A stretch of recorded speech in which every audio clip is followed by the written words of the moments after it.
நான் நேற்று திருப்பரங்குன்றம் முருகன் கோவிலுக்கு போனேன். அங்கே கிடைத்த தரிசனம் உண்மையிலேயே அருமையான தரிசனம். இந்த கோவில் ஒரு சாதாரண கோவில் இல்லை. இது ஒரு குடைவரை கோவில். மலைக்குள் செதுக்கி உருவாக்கப்பட்ட புனித ஸ்தலம். உள்ளே சென்றவுடன் வெளி உலக சத்தங்கள் எல்லாம் மறைந்து மனசுக்குள் ஒரு அமைதி வந்தது. இந்த கோவிலுக்கு செவ்வாய்க்கிழமையும் செவ்வைக்கிழமையும் வந்து வெற்றிலை தீபம் ஏற்றி மனமார வேண்டிக் கொண்டால் நினைத்தது நிச்சயம் நிறைவேறும் என்று சொல்லுவாங்க.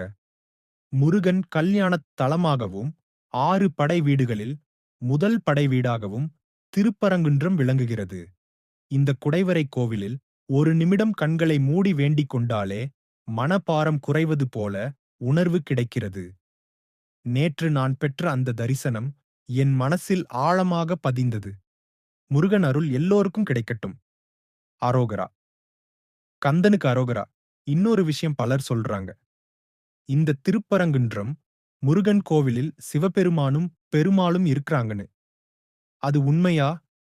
ஒரே குடைவரை கோவிலுக்குள் முருகன், சிவன், பெருமாள் மூவரின் அருள் சேர்ந்தே இருக்குதா? உங்களுக்கு தெரிஞ்சா கமெண்ட் பண்ணுங்க.